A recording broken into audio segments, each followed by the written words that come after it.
I'm Bill Schweigart, and this is my writer's dossier. Woo! I like that. So, Bill Schweigart, dude, you could have done anything you wanted. Seriously, you could have gone to West Point. You could have gone to the Citadel. Yeah, I mean, the sky was the limit for you. You joined the Coast Guard. Why'd you join the Coast Guard, brother? First of all, I like that revisionist history that I could have gone anywhere that I wanted. Let's not let a lie get in the way of a good story. I did look at West Point. I did Mhm. look at Annapolis, but the Coast Guard Academy was the only academy that did not require a congressional letter of appointment. And with my rap sheet, I was not going to get a congressional letter of appointment. So it was the Coast Guard. That's awesome. So, I mean, I know you guys get a lot of crap, and then that's fine. I'm former military too, but it's a brotherhood. How have you found the principles of that brotherhood that you put a career into working in the military to the brotherhood of writing or in the sisterhood of writing? Because That we is, yeah, we're talking about conferences and things. Do you have a connection there, like between the two? yeah, nobody's quite put Uh-huh. it that way, but it is 100% seamless because the folks that I went to the academy with, I am still best friends with all of them. We still see each other regularly. We just had our math is hard 30th reunion in the fall at the academy, and those folks are one of my nearest and dearest tribes.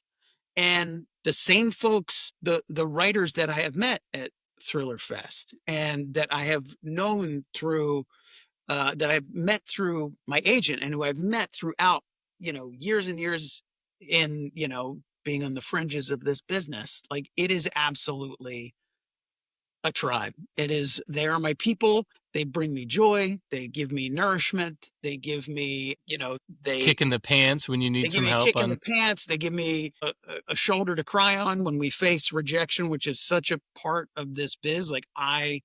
It is that camaraderie that it is 100%. And, I've had day jobs over the year, and you love your day jobs and you love the people that you work with.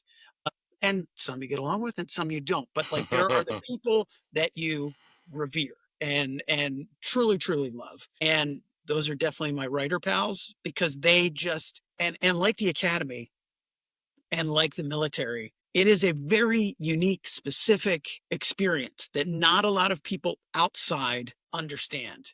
And not equating writing with the military, but it is, again, a very unique, distinct experience that not a lot of people on the outside looking in just understand. So, somebody that you can talk to who understands the weird idiosyncrasies of this business is like I love them to pieces. So That's fantastic. And I felt the same way. I got out of the military, lost my tribe too, and corporate America wasn't it.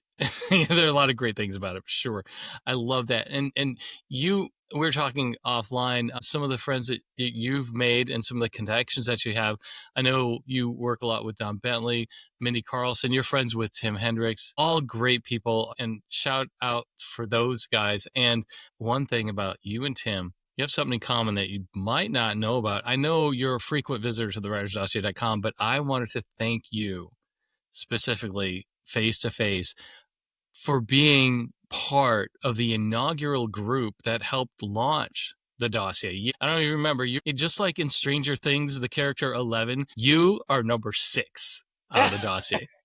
We are up to do I have to shave 180. my head? No, but we're going to punk you at the next conference when you're not expecting it. It's going to be when you're on a panel, not expecting it. So you're a big part of that. And I remember why I started that was for this principle: elevate and illuminate. And that's what we were here to do today. Folks, I'm with Bill Schweigart, a super good dude.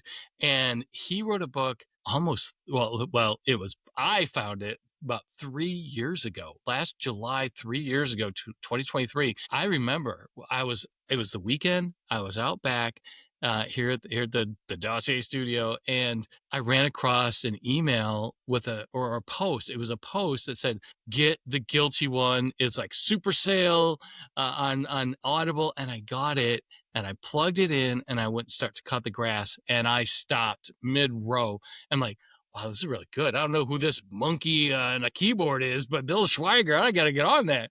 So through that, we made this connection. And folks, definitely, if you haven't, check out the Guilty One. But we are here today to talk about Dirty 20. And I'm so glad. I've been banging his table, Bill, for 3 years now. Where's my next BillSchweigart book? I love this guy. So I just wanted to say thanks for joining the Dossier, being part of, Thank taking a you. chance on me. Thank you And for the shout out. And with everything competing for eyeballs, like we spend a lot of time working on our projects and try and bring them to the market and hopefully find a readership. And I've had plenty of books that just rolled right off the end of the pier. So any elevation, any spotlight is so deeply appreciated. Thank you. And as far as the Guilty One goes, yeah, Matt Godfrey was the narrator, and he performed the hell out of it. yes. Like, great. I loved him. Yeah, yeah. I remember Matt is in the Dossier too. We've got a section for audiobook narrators, and he's in there. So yeah, He's the super dude. best. I think he even did part of the anthology. I'm pretty sure he did. Um, hey, so we're here to talk about your new book, the one we've been waiting for, Dirty 20. Hold on, folks. This one right here, if you're watching on YouTube, look at this cover, folks. I mean, it says a lot. You got to look at these covers. And right there, that's when you do, you're like, oh, whoa. So we got to know Cal Farrell in The Guilty One, and now we're going to talk about Tommy Fugue and The Dirty 20. I've got something I'm going to throw out for everyone, and you can fill it in. The Dirty 20. I've got it right here. BillSchweigart, Dirty 20. Dungeons and Dragons meets The Sopranos. Okay, nerd boy, how'd you make this connection? Because everyone's gonna say Sopranos, and then there are gonna be a lot of people out there say Dungeons and Dragons. What did you do? Who was the Dirty 20? What is the Dirty? Where? When is the Dirty 20? Tell us what you can about the Dirty 20 and why Absolutely. people should So go out and get it right now. I want to give all due credit to my editor Adam at Disney, and this is a bit of a story. I am a card carrying nerd, and I had a conversation. My agent Barbara sort of set me up with a virtual coffee date like 4 years ago Oh, with Adam, and he is the editor at Hyperion Ave, mhm. Disney Books, and we were discussing an unrelated sort of nerdy project. My name was not the right fit for that project that we're talking about, but we had a great connection, and it's a great lesson in this business. Like, you never know. Like, be open to everybody, be kind to everybody, and try and connect with everybody. And he and I just we had a good connection, and Barbara sort of kept on him and said, "Hey, anything for Bill, anything for Bill." So he approached me like 2 years later, out of the blue. I get a call from Barbara like, Adam wants to talk. And he had the concept of, hey, what would you do with this? What would you do with the mafia and Dungeons and Dragons? And I was like, and I had uh, uh, some guidelines, and went off and wrote a writing sample. And they're like, yeah, oh yeah, this is you're smelling what we're throwing down. How much of a So from sample? Like two there, chapters? What did you give them? it ended up being I when I started, I just kind of went for it. So it was significant. Um, but I was confident. I had a good take. But the thing is, Adam, we had that conversation about nerdy stuff. But what he doesn't know is that I grew up in South Jersey, right over the bridge from Philadelphia, and have a deep and abiding fascination for the mafia. So I was more excited about the mafia stuff than I was about the Dungeons and Dragons stuff. But Mhm. I was equally excited, for both. And it's one of those sort of high concepts, The Sopranos meets Dungeons and Dragons. You're like, why did nobody think of that before? It's I like, wouldn't have. what? It's great. Like, uh, you got your chocolate and my peanut butter. Like, I was so psyched to write this book, and I had so much fun because a lot of the other project, like The Guilty One, very dark. It had some wry humor here and there, but it is very dark. Like, most editors are like, hey, cut this joke, cut this joke. This was a book that I could finally be silly. I mean, Dirty 20 is still a dark uh, crime tale, but it is also darkly comic. There is heart, there is humor, and there's body count. Body count. Yes. So speaking of dark and funny, you got a killer review. Everyone's going to recognize the name Alex Segura. Alex Segura said, first thing he said, a fun, tightly plotted crime novel that blends the best elements of gangster sagas like The Sopranos and Goodfellas with the wild world of role-playing games and geek culture, period. The next word, Schweigart. So, I mean, those things go right together right there. Folks, this cover, like I said, Alex Segura, the unique, memorable read that I couldn't put down. That's about the best thing you can say about a book. I couldn't put it down. And I Congratulations. love, I'm deeply grateful for his blurb. This is no BS, and I have said this to my wife over the years. When I grow up, I want to be Alex Segura.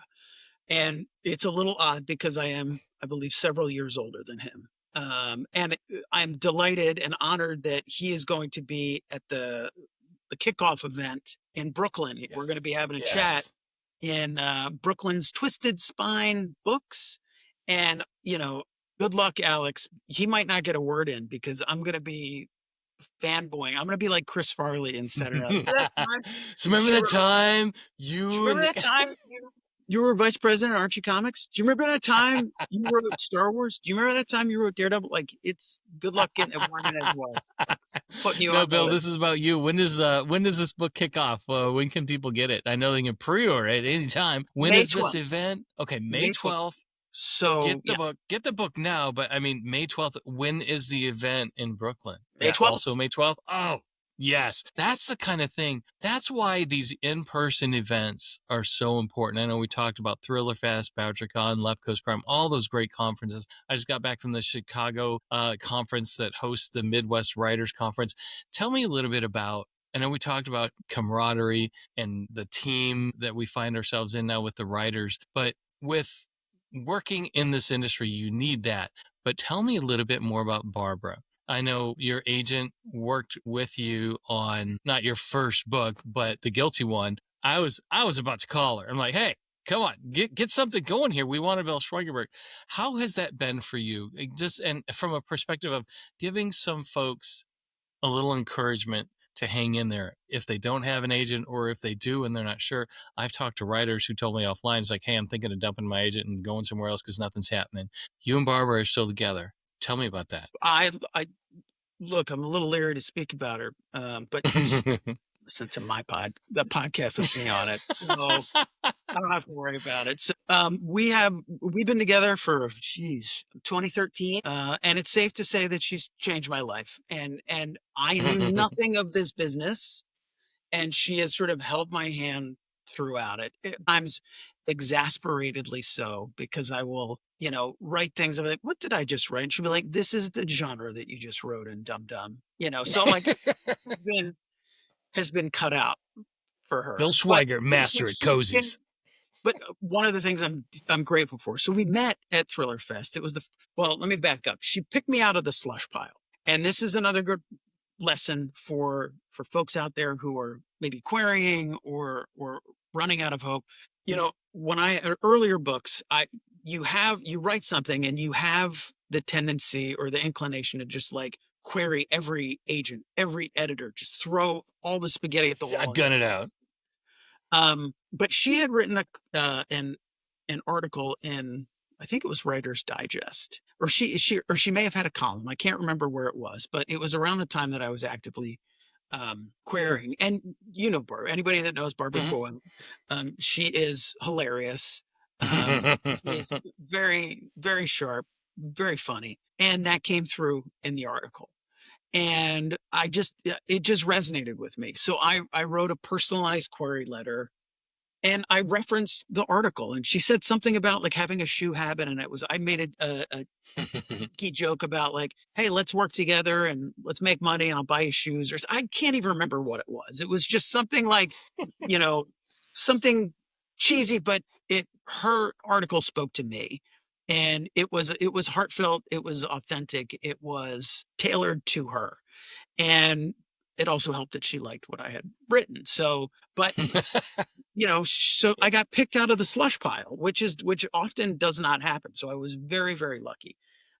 Met her for the first time at Thriller Fest, and the rest is infamous history. But one of the things that she did do is, like, a lot of her writers at the time, she's like, hey, you are all going to be friends. And we're like, yes, man. She's like, you're going to read each other's books.